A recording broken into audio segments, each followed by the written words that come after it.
Well, howdy, y'all. It's good to be back on another call this week. Looking forward to this week's live stream because we're going to try to address the question, how much income do I need to retire comfortably? So we're going to toss that around a little bit. I've got some research that I want to share with you. Get your feedback on that. Let's see kind of where you are and where you think you need to be, and do you need to be where these so-called experts say that you need to be. But man, it is great to be back with you guys. There's some things that I want to talk about. First of all, I want to hear what you guys are buying. So what did you buy last week after we had the call? I will share what my trades were last week, and then we'll talk about a few stocks that have moved around a bit. So I think that might be kind of fun. And but before we kind of kick all that off, I had a family reunion this past weekend. So I want to hear from you guys. Is that something that your family does, or is is it a Southern thing? My family is Southern, even though we lived in the North for the last 20 something years. But is that kind of a Southern thing, or do a lot of families do that? Especially my international friends. Do you guys happen to do family reunions as well on a periodic basis? So just wanted to hear about that. We had a great time. Went to a lake, and we had a pavilion there, and the kids were able to swim, and we just cooked out. We just had a great time as a family. So. But hey, I'm back here with my investing family, which are you guys. So let's get this thing rolling. Let's see who all's on the program tonight. We've got just a few people that have sneaked in. And then I think we're up to about 11 right now.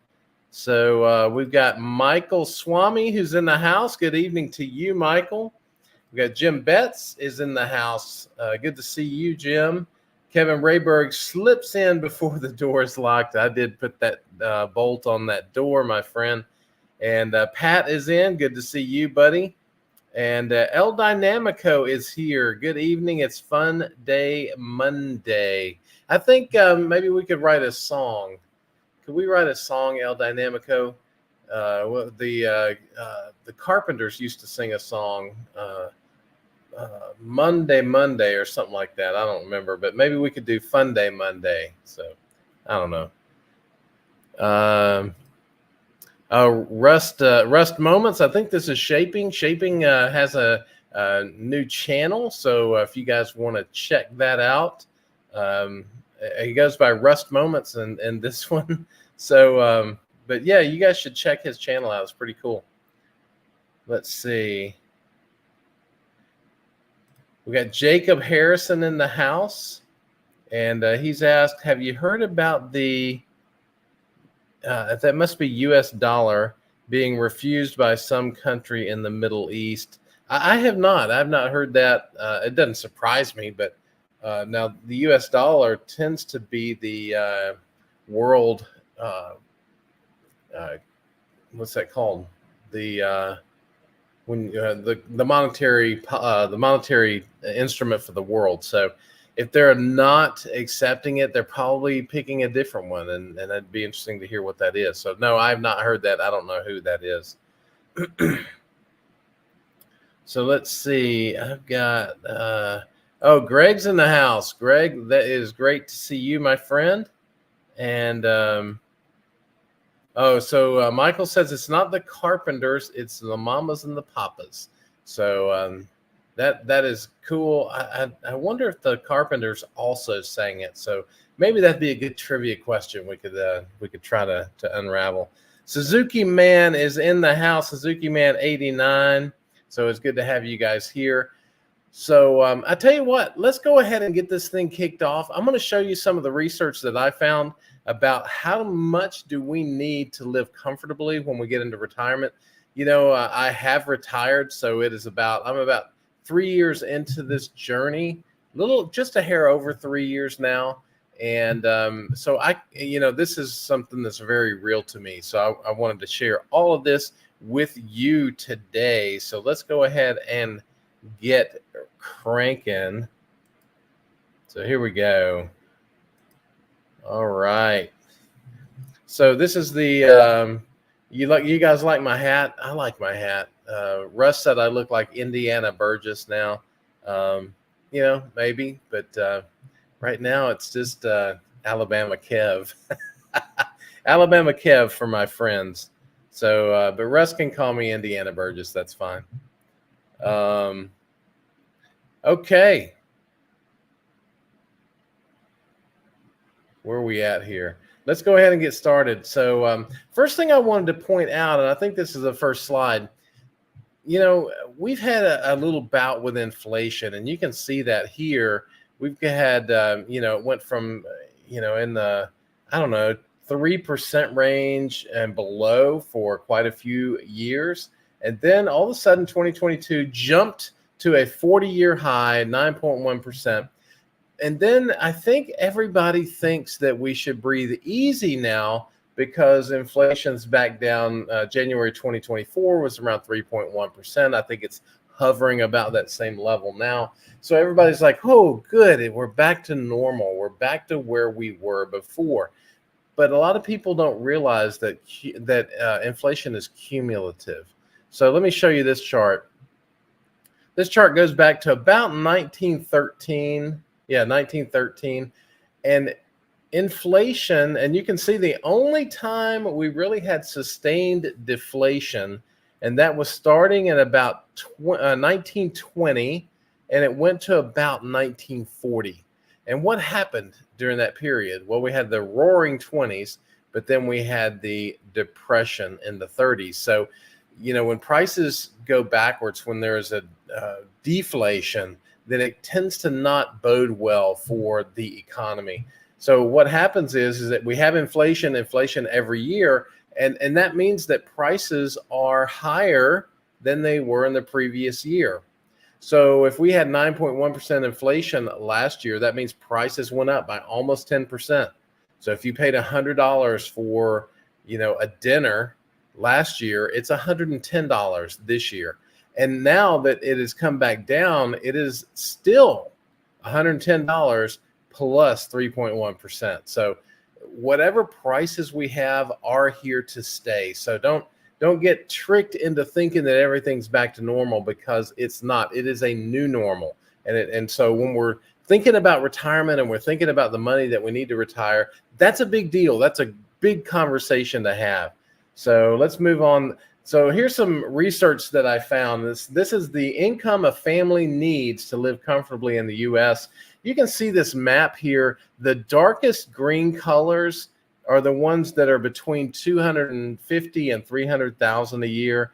The medium green colors are the ones that are between 200 and 250,000 per year, and the light green colors, which includes Alabama, is in the 150 to $200,000 range. So is that surprising to you? Let me know what your thoughts are on that. It was a little surprising to me. The study was done by MIT. It used the MIT living wage calculator to determine income needed for comfortable lifestyle. Researchers used a balanced budgeting strategy. That means that whatever money you made is all you could spend, right? This approach allocated 50% of earnings to cover, necessities, and then another 30% was for discretionary, and then 20% was so that you can save and invest to continue to build your portfolio, which is a big deal. All right, so the number one, here we go. And this is, sorry for my international friends. This was a study done within the U.S. So the number one most expensive state to live comfortably is in Massachusetts. So, of course, they're using 2 parents, 2 children, but it's $301,184 per year is what's needed. In contrast, Mississippi is the least expensive, and they need $177,798. Now, there's a bit of a dilemma here, right? Because the average annual salary in the U.S. is $59,428 or $28.34 an hour as of May of 24. So there's a bit of a disconnect here between living comfortably and what most people are living on today, or at least on average, what people are living on today. So you want to see the top 5? Maybe your state's in these top 5. Let me know if it is. Massachusetts, Hawaii, Connecticut, New York, California. Probably no great surprise there. However, look at the bottom 5. Mississippi, Arkansas, West Virginia, Louisiana, Kentucky. Probably no big surprises there either. What else do we have here? Oh, the nest egg. What kind of nest egg then? So if that's the annual income that we need, what kind of nest egg do we need to get there? Kevin O'Leary, as you know him from Shark Tank, who is 69, and he's past retirement age, blah, blah, blah, blah, blah. But when the Shark Tank star and entrepreneur does choose to hang it up, he'll have a tidy nest egg waiting for him, which he set up long before hitting his senior years. And he has some advice for his fellow Americans, that would be us, if they want the same peace of mind, put at least 15% of your salary in a 401k account. And he isn't accepting any excuses. So, he's probably going to come looking for you if you don't have 15% in your 401k. But no, I think that's a great percentage. That's what I did. I did not count my match, the 401k match, as part of the 15%. The 15% was what I contributed to my 401k, to my retirement plans. So that is the 15%. If I got a match, it was above and beyond, which was I considered gravy. So that served me very well. I'm 3 years into retirement, and so far, life is good. Research shows Americans require over $1 million for retirement.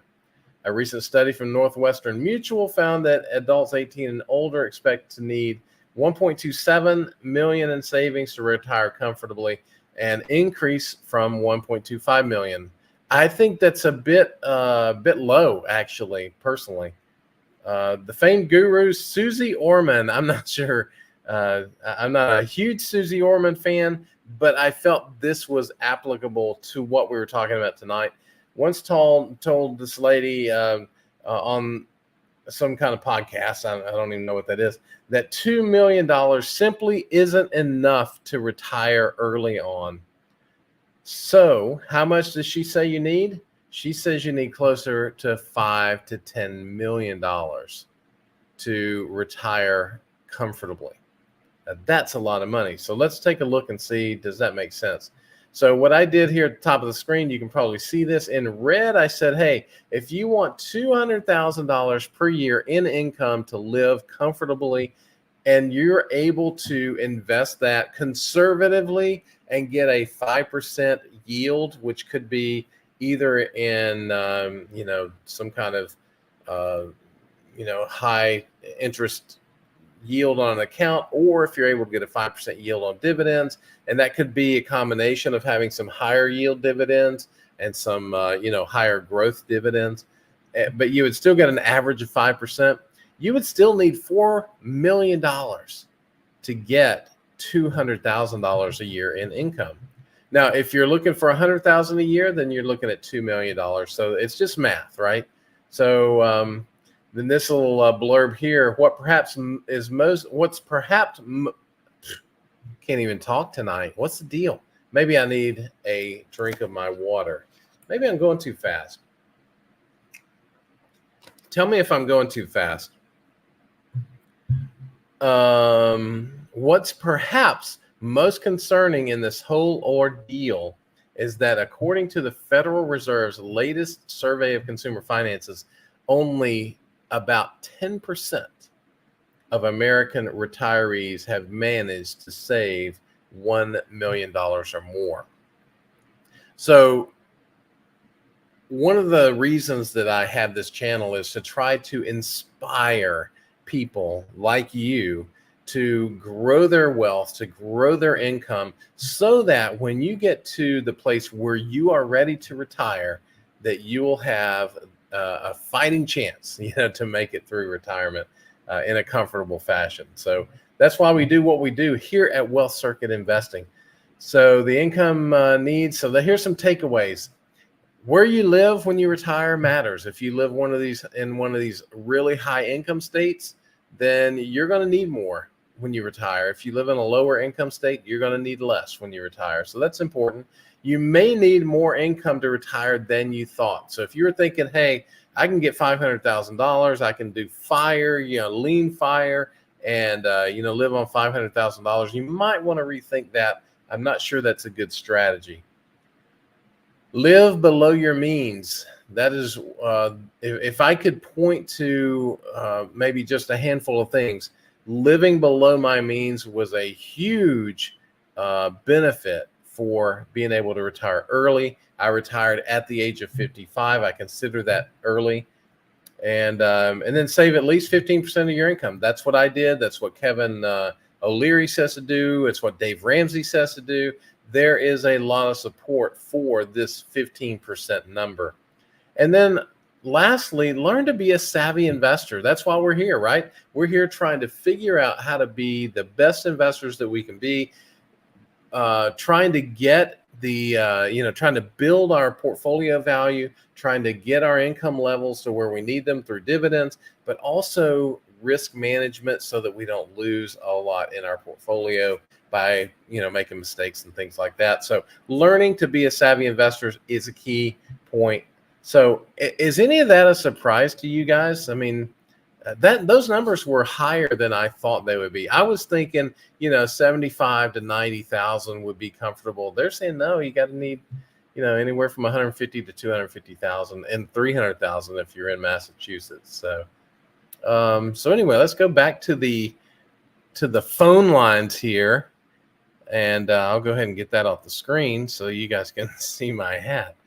All right, let's go back up here and figure out where I left off.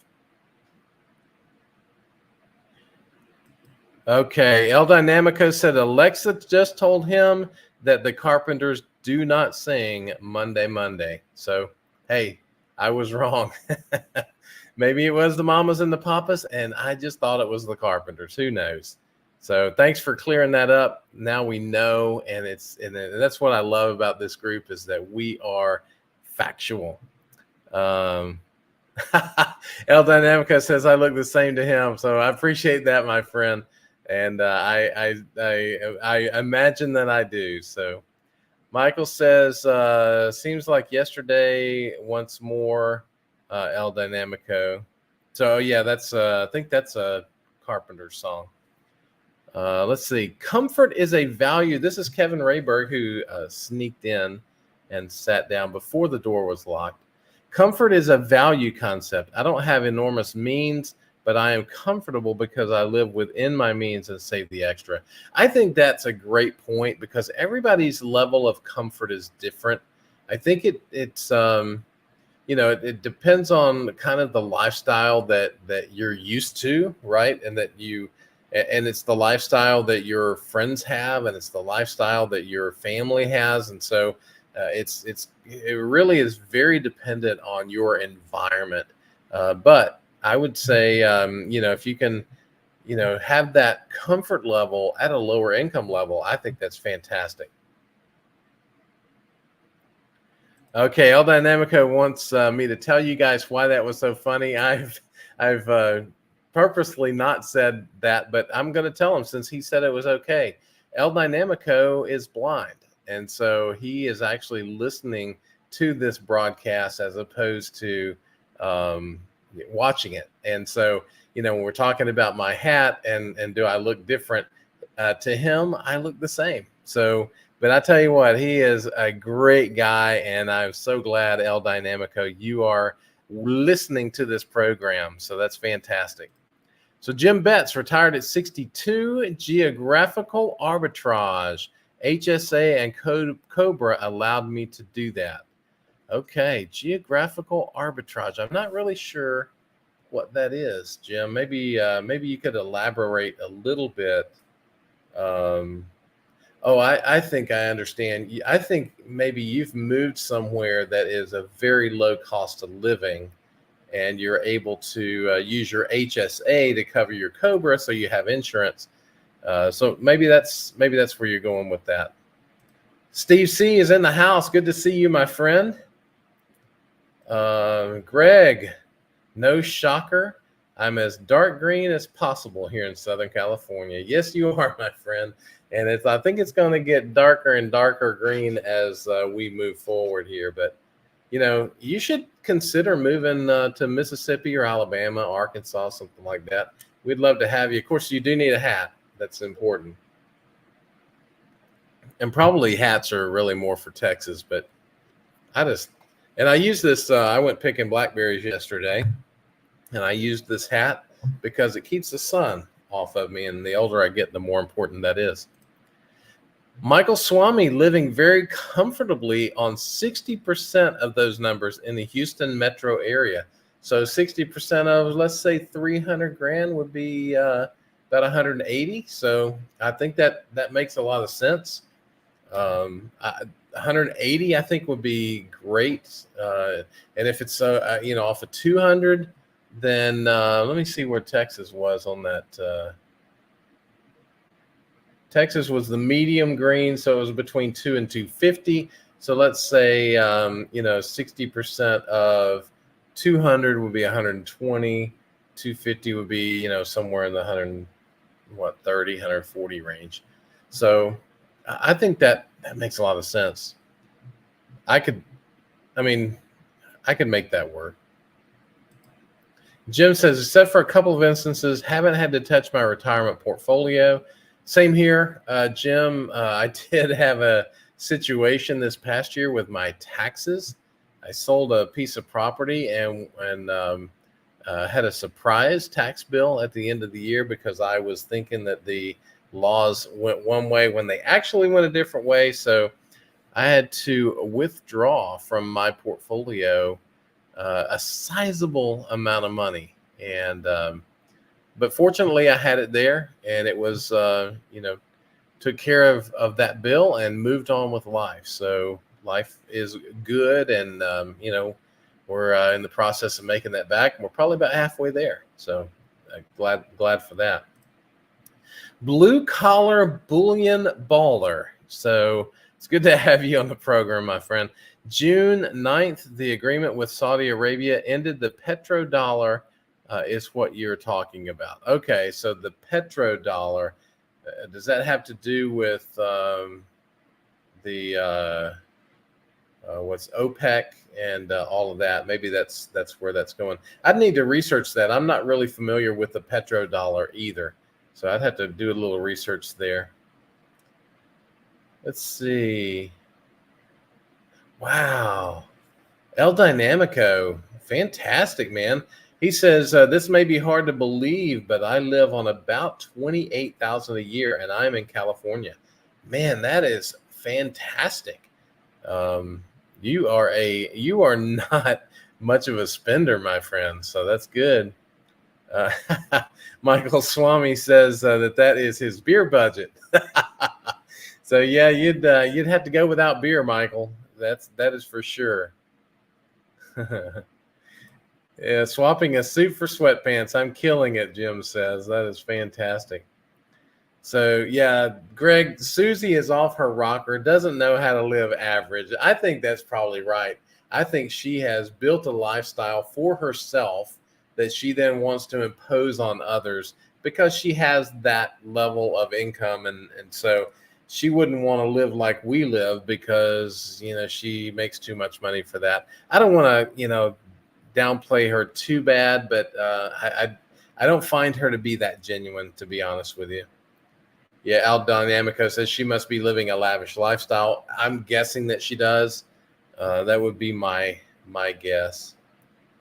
All right, let's see. Susie was dropped on her head at birth. That's great, Jim. John Jay, hey, he almost missed us, but hey, you're here, my friend. It is good to have you on the program. Good to see you, John. Family reunions, he says, are nice. Did you have biscuits and gravy for breakfast? And we did not. My uncle cooked breakfast, but to be honest with you, the family reunion was relatively close to where we live. And my sister came here and stayed with us, and then we would drive over every day, but we didn't roll out of bed early enough to go get breakfast. So I do know he had eggs and bacon. I don't think they had biscuits and gravy though, but I do love some biscuits and gravy. And one of the sayings we have around here is, if somebody says that they don't like biscuits and gravy, or that biscuits and gravy isn't important, there's just too much negativity in their lives, and they have no place in our friendships. That's how we feel in the South about our biscuits and gravy. Nah, it's okay. I would forgive you, but I still love some biscuits and gravy. Greg says, Susie would think my 1,200 square foot house was a small maid quarters for her staff. That is true. And she might put, I don't know. I think that's a good point, though. Yeah, Michael says those numbers are ridiculous. I think so, too. I mean, I'm not finding that I need that much income. But it is important to remember it's not just expenses. I mean, we have expenses, and included in that are the taxes on the income it takes to cover those expenses. But we also need money to continue growing our portfolios. We don't want to continue to drain our portfolio and hope we outlive it at the end. I've got some slides on that. I'm going to do some videos on that here very soon. Fast Eddie in the house. Good to see you, man. I haven't seen you in a while. So it says, there's go-go years, your slow-go years, and your no-go years. I like that. There's go-go years, slow-go years, and your no-go years. I think I'm in the slow-go at this point. I think you'll end up spending different amounts for each one of those time periods. Yeah, and the other thing to think about is as we age, as we get older, there's two things that I think we miss thinking about our retirement. One is that when we retire, there are things that we want to do. So instead of working, now we need hobbies. We need, we want to travel. We want to do those kinds of things, so that we're going to have expenses that we didn't have before. So it's important to think about that. The other thing is that as we age, our health care costs are likely going to go up. And so it's important to keep that in mind as well. So that's for the no-go years. So you're going to have, you're going to be working in the go-go years. You're going to be spending money on travel and hobbies in the slow-go years. And then you're going to be in the hospital most of your no-go years. Hopefully not, but maybe. U.S. dollar, world reserve currency. Yeah, I think that's from that earlier discussion. Thank you for the flowers. El Dynamico got some flowers. Not really sure what that is. Pat, no debt is the best advantage to retirement. I'm surprised about the amount of people I know that are retired and still paying payments on things. I think that's a great point, because I have some debt, but that debt is on real estate. It is, and it's rental real estate. So, I'm not concerned about that debt, and it's not a ton. I think I've got maybe, I don't want to even say, because I may not have the number right in my head, but I do have some, but it's on real estate. It is not on my home. I have no vehicle loans. I have no credit card debt. I do charge things on credit cards, but I pay them off every month, so I don't consider that debt. It's just a means by which I can pay bills when I, go get gas and things like that. So, Pat, I think you're 100% right on, man. I think debt is one of those things that really sucks the joy out of life. And so if we can get out of it, that is the way to go. Let's see, Jim says here, the basic definition of geo-arbitrage is taking advantage of the difference in costs between two geographic locations. Despite having the same type of lifestyle, you pretty much covered. Okay, gotcha. Gotcha. So living in a place that has a lower cost of living, so that you can have the same lifestyle on a lower amount of money. I think that's fantastic. So good job, man. If you don't mind, roughly where do you live? I mean, I know Billy lives over in the Philippines. I'm not sure, Jim, where you're living. Maybe you've told me and I just don't remember. Let's see, John Jay. So with all of this inflation you speak about, I'm surprised there's not a lot of push for increased salaries, which will further cause inflation. I think there is. I think we are seeing wages increase because of inflation. I don't remember the numbers off the top of my head, but they are increasing. And I think, based on this research that I did for Lamb Weston, we're seeing the impacts of inflation on the lower class already. They are not buying as many value meals because the price of value meals are higher than they used to be because of inflation. And so that volume is going down for McDonald's, for Wendy's, for Arby's, for Burger King. So all of those quick service restaurants are seeing their value menu items decrease in volume, and so that's concerning to them. And so I believe that they are going to do what they can to get that kind of kicked off again, and that's why I believe Lamb Weston will do fine in the long run.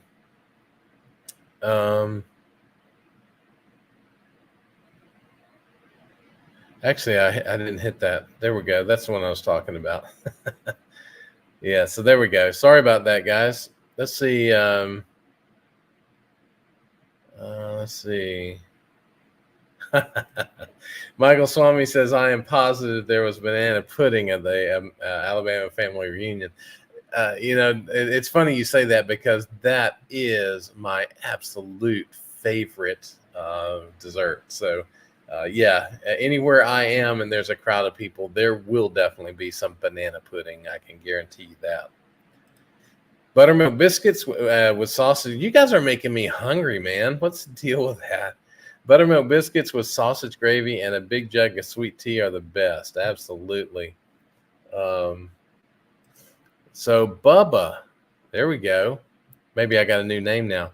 How are we going to protect retirement and investments? Man, I'm glad you asked that question. And I have been reading a book called, actually, I'm finished with it, and I've already put some slides together that I'm going to put some videos out on. It is called Value Investing. I think that's, it's called The Margin of Safety, which is, as you know, Warren Buffett, I think he got it from Ben Graham, but the margin of safety goes along with value investing. So part of that, though, a margin of safety is a risk management tool. I think keeping our retirement and our investments as safe as possible is it takes good risk management skills to do that. So I want to put some videos out on that. So maybe it could be helpful, to the community.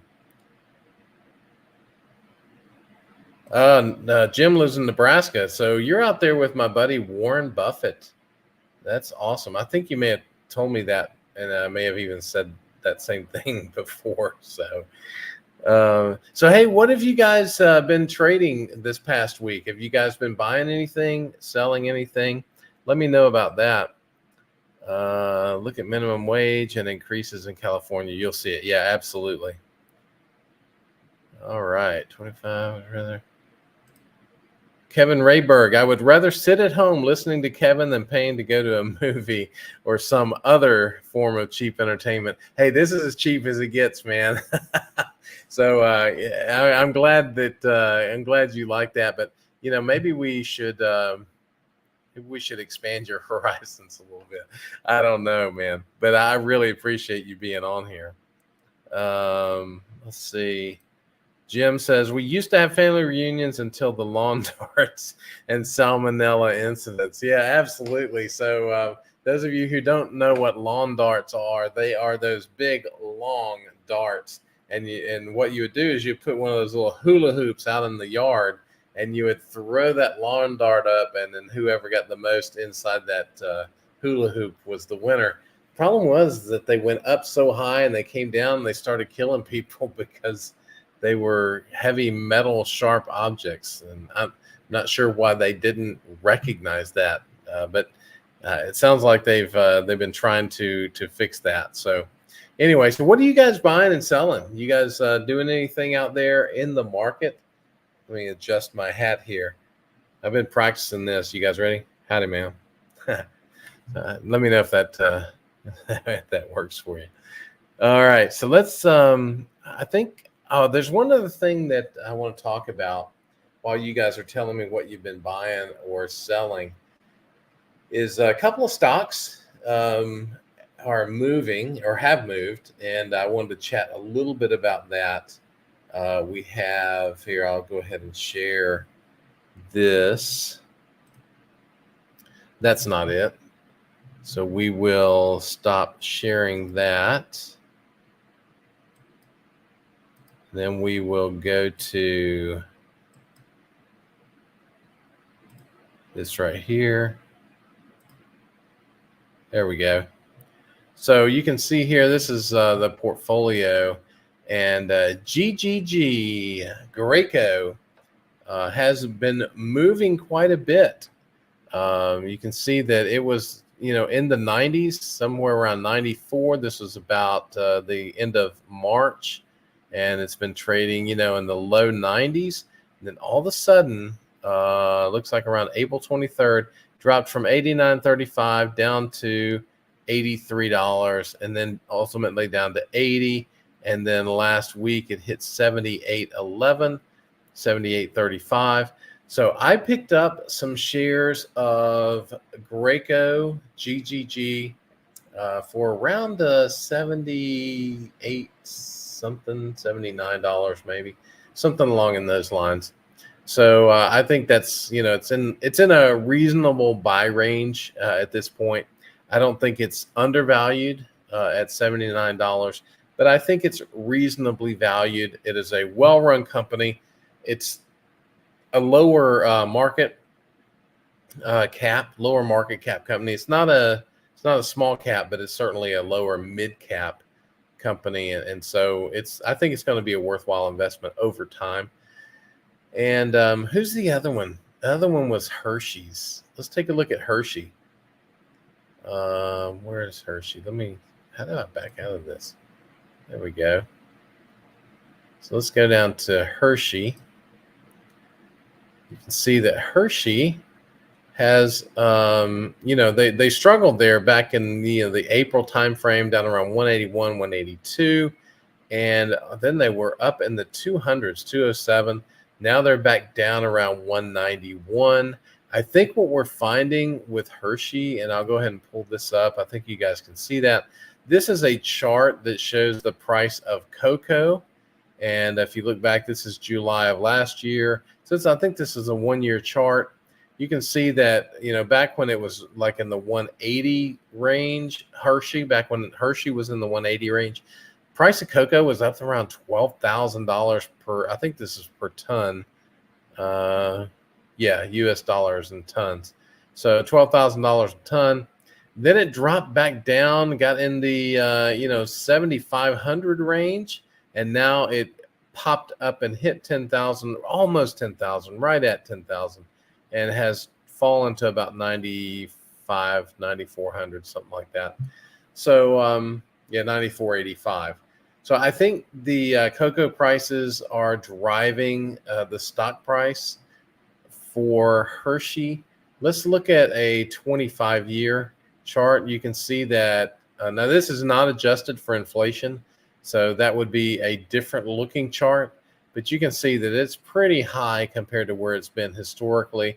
Even a 50-year look, this was the highest, which was back in the 77 time frame. It is well above anything historically at this point. So it's certainly something to be concerned about, but I think it's going to be something that they'll be able to work through in the long run. So let's see where we're at over here. So anyway, I think, let me just go ahead and finish my thoughts on that. I'm seeing GGG, I'm seeing Hershey's. I bought some GGG this past week. And here's something else that I did. I'll share this with you guys. I sold my Texas Instruments. I think you guys may know this, but I sold a large chunk of my Texas Instruments shares probably, I don't know, a few months ago. And they have, again, they were overvalued even at that point, and they've really gone up. And so I went ahead and sold off the little bit that I had left, and I took that cash and I put it into SOXX, which is my semiconductor ETF. So that's what I did with that. But other than that, that's all I did last week. There's not a lot going on in my portfolio this week. So let's see what you guys have going on. I'm going to go ahead and get rid of that. So let's see.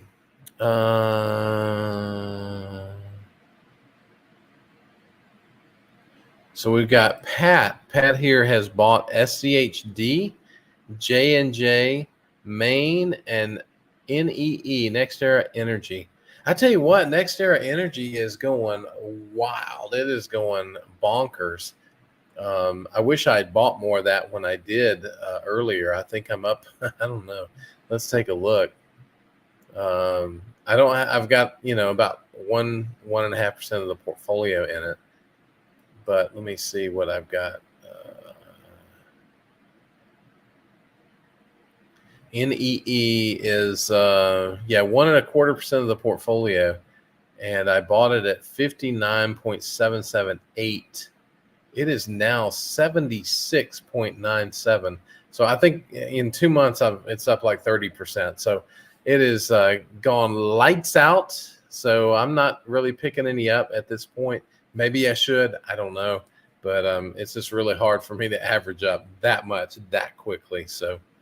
But yeah, those are big pickups. I'm going to be picking up some J&J soon. So Pat, those are some good stocks to be in. Suzuki Man says he's not buying anything, and I think that's okay.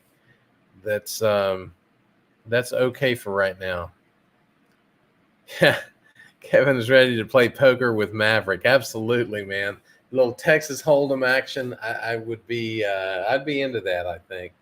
And when we go to the beach here over the 4th, we usually take a little poker set and play a little poker with the family. So we have a good time with that.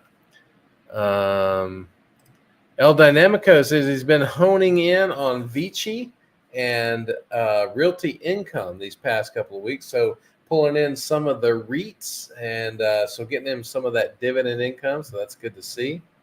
So let's see here, Jim. Let's move on to Kevin Rayberg. Thinking of picking up some CAG after I unload a position that isn't going anywhere. So I'm going to tell you that my brain is not. Oh, ConAgra. Okay. Picking up some ConAgra. So that's interesting. So, Kevin, you think that they what would be the thesis there? Is it like a dividend income play? Is it are they at the bottom of a cycle for them? So why are you picking up ConAgra? I just don't follow them, so I just want to kind of hear more about what you're looking at there. Let's see here. A lot of discussion about the California minimum wage. Michael Swami bought NSC and Home Depot. Let me look real quick and see what NSC is. Sometimes my brain. Oh, Norfolk Southern. Okay. Bought him some railroad and some Home Depot. So that's good stuff. When you said, howdy, ma'am, did you put your hand on your hat and tip your hat? I'm assuming that's what you did. That's El Dynamico. That's exactly what I did. I've been practicing that, because you just never know when that might come in handy. So Steve C says that ConAgra is a buy on Zacks.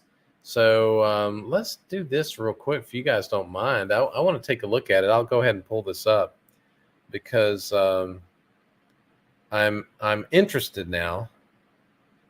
let's do this right here. I'll go ahead and pull this off. All right, so let's, yeah, I think that'll be fine. All right, so we're going to look at ConAgra, CAG, ConAgra. So looking at the analysts, and these are the top analysts according to TipRanks. There are 9 holds, 1 buy. It's got a 6% upside, so that's not too shabby. So that's good. Let me look at the insider trading. Where would that be? I don't know. I don't see it right now off the top of my head. So let's take a look at the chart. And that's a 3-month. Let's look at a 1-year chart. So yeah, they've had, last October they were struggling, and in February. So it looks like they are, in a pretty decent range. So let's take a look really quick then at ConAgra from Morningstar. Let's see what it's valued at. It is valued at $33. So it's probably at about they're saying it's fairly valued. It's maybe just about a 10% discount, 9%, something like that. So yeah, it'd be interesting to hear what the thesis would be. Let me look at it on here. ConAgra. So they've got a 41 borderline safe dividend score. They got a pretty high yield, which is at 4.78. They reaffirmed that. So let's take, and their dividend kind of does it looks like it looks like the wave pool at the swimming place. It goes up and down like the waves. So yeah, let me know, what you guys are thinking on that. If you're thinking it's going to be, because here's kind of where my brain's at, and then I'm going to do some videos on this too. I'm thinking that at least for my portfolio, I'm looking at stocks that have value, that are value plays. So those that are trading at below fair value, and that I believe they are unfairly trading below that. So that'd be a value play. I'm looking at dividend growth. So companies who have a business model that supports a dividend that is growing. And so first of all, it's consistent, but consistently growing year after year, and it grows at a pretty nice clip. So that would be what I call dividend growth. And then the other one is dividend income, and that dividend income, and that might be what this play is for like my after-tax portfolio, that I don't mind using the dividends to pay for things as part of life. So having a higher income yield, having a higher dividend yield for those stocks, I consider that a dividend income play. So I've got value play, dividend growth play, and a dividend income play. And so those are the 3 ways that I kind of look at investments for my portfolio. And I'm thinking maybe ConAgra might be the dividend income play, but let me know, just because it's got I don't follow them at all. I just see this 41 here, and it makes me wonder why they're giving it a 41. So I don't know. Hopefully that's a good question. Let me get back to here. There we go. All right. So all right. Michael bought not only Norfolk Southern and Home Depot, but SCHY and McDonald's. So that's fantastic.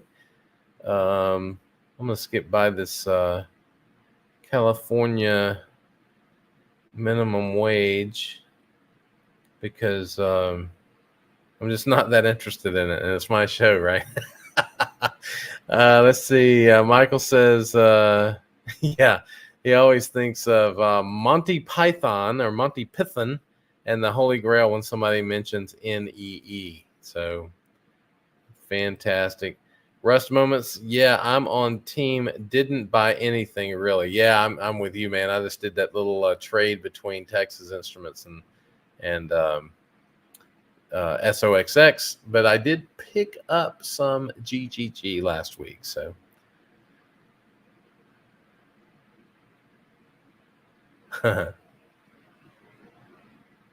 let's see.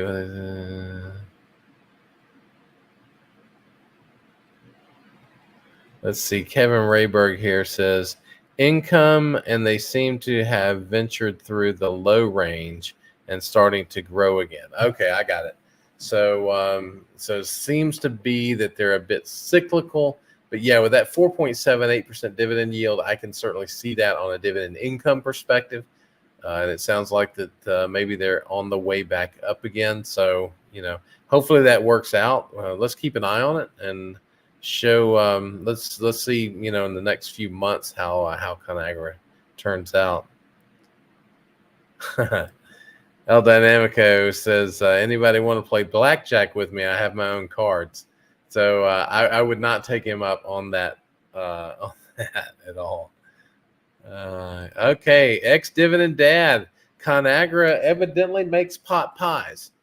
And that comes from a dad who has young children. So it's good to know that ConAgra makes some pot pies. And that must be why they are growing. Let's see. ConAgra was the company that split off your potato purchase. Yeah, I recognize that. So Lamb Weston was spun off from ConAgra back in 2016. So it's been about 8 years ago. But yeah, it is the company that is the former owner of Lamb Weston, which makes those beautiful, wonderful, salty, greasy, crispy French fries. So hopefully that made you hungry. Yeah, Kevin says it is the divvies. It is the dividends. The 5-year CAGR is 10.5%, and the low payout ratio of 51%. So, yeah, that makes sense. So it's I bet it's a dividend income play, and so I think it's worthwhile. So, yeah, good luck with that. Okay, so what else? What else do? There's one other question that came out last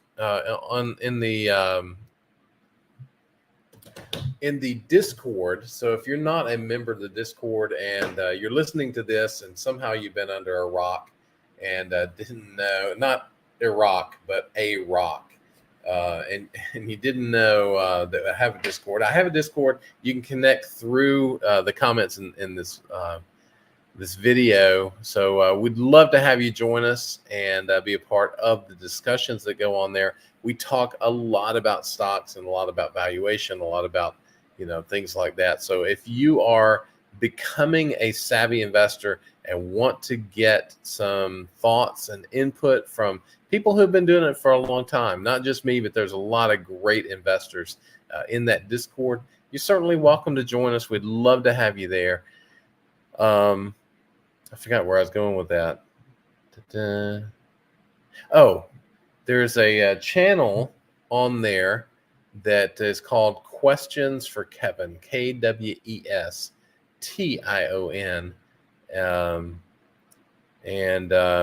Here, I don't know if I can get to it. I think I have closed that down. But let's see. Let's see what we got. I did not close it down. So I'm going to switch over to Questions for Kevin, and I'm going to get rid of Kevin's comment, Kevin Rayberg. We do have a quorum of Kevins. So now let's get rid of that. Let's go to this. We'll go to the Discord.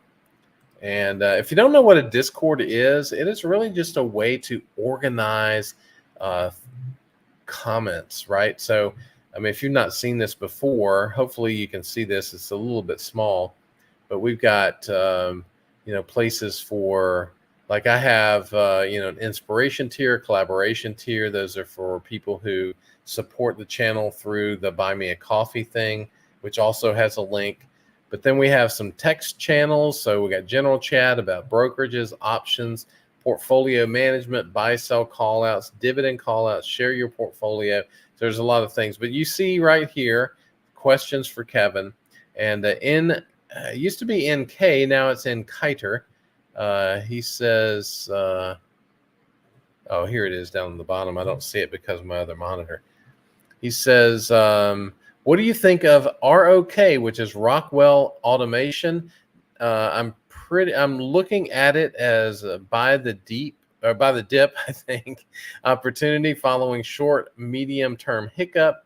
It's a pure play by the automation industry.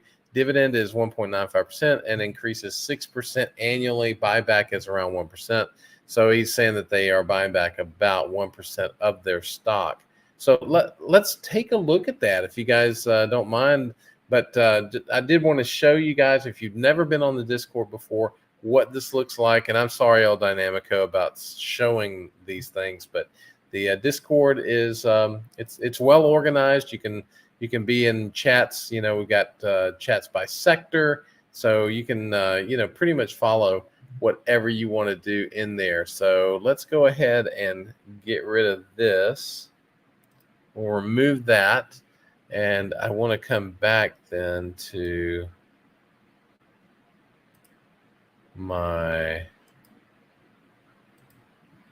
all of my goodies. Here's the goodies right here.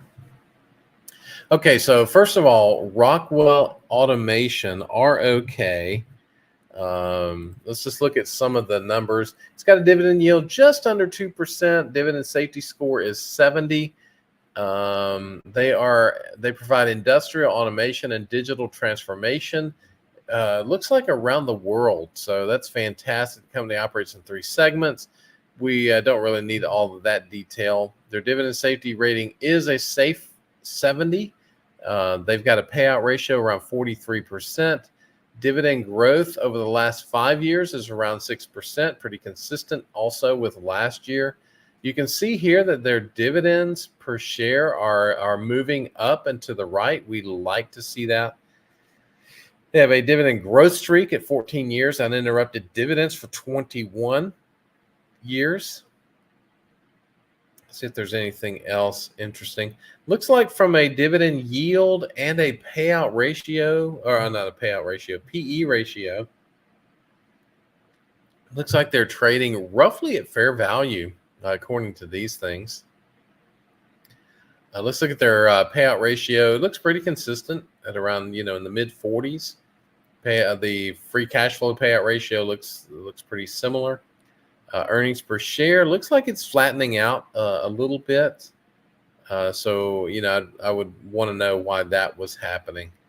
But let's move down. Looks like they are buying back some shares, so that's good to see. The sales are improving, but they are coming. They look like they are moving on a downward trajectory. Let's look at return on invested capital. It's around 20%, which is not, lighting the world on fire, but it's also a lot higher than their cost of capital. So they got that going for them. And they have net debt to capital around 51%. Looks like they're paying that down, though, 57 down to 41. But the last 12 months is around 51%.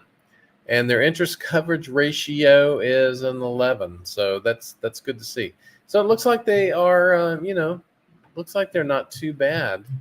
Let's take a look at ROK's valuation. See how well they are valued. Looks like they're trading at about an 18% discount according to Morningstar. $312 would be their fair value for Morningstar. But let's take a look at what they look like in Fast Graphs, which tells actually a little bit different story. And if I like to kind of look at that 10-year time frame, that gives me about 3 years of forward looking and about 7.5 years of history. So, and the blue line is where it typically trades from a PE value. So you can see it's at 24.18, and that blue line is at 24 can't get it, but 24.18, 24.18. The orange line is a 15 times fair value, so you can see what that is. But if we took the current price, which is 255.23, and if we were to say it will trade roughly at its expected PE ratio in 2026, it looks like you would have a return of about 12.02%, assuming everything goes well. The thing that I would be concerned about if I were investing in ROK is how do I say this? Are their forecasts okay? So not just ROK, but are their forecasts okay? Because if their forecasts, like for instance, I bet at this point, they probably had forecasts that went up. However, going into 24, their forecasts are down. So how much do you trust the 25? Let's look at the analyst scorecard. And they hit 58% of the times. They miss 17%. So they do okay from a forecasting perspective. So, but it depends on how much you believe these out years as to whether this is going to work for you. I mean, if it comes out here and does, something like this, it's down 8% per year. So I think it's going to depend on what you believe about their future. So that's kind of where my head's at on Rockwell Automotive. Let's see where they're at on tip ranks here. ROK. I always like to see where the analysts have them. So they're saying there's about an 8% upside. 276 is what they're saying on average. Some say 220, some say 316, but on average it's 276. So there's a bit of upside to it. So if I would really want to understand the thesis, though, the investment thesis, where you want to go with Rockwell Automation. So there you go. Those are my thoughts on that. I will go ahead and get rid of that. Let's see. Yeah, I think we did that. So the self-proclaimed best investor in the Discord happens to be Ex-Dividend Dad, according to Ex-Dividend Dad. He says, all my investments just haven't paid off the way they're supposed to, but give it time. So that's good because he believes in what he's doing. And actually, I'm just teasing him. He is a good investor. So John Jay says he's slowing down on buying. And I think, I think it's going to be interesting because isn't the Fed meeting this Wednesday? Being at a family reunion, I haven't kept up with everything, but I think the Fed meeting is this Wednesday. So things are probably going to be a little bit flat. So we'll just have to see. We'll see where they go on Wednesday, though. That'll be kind of interesting.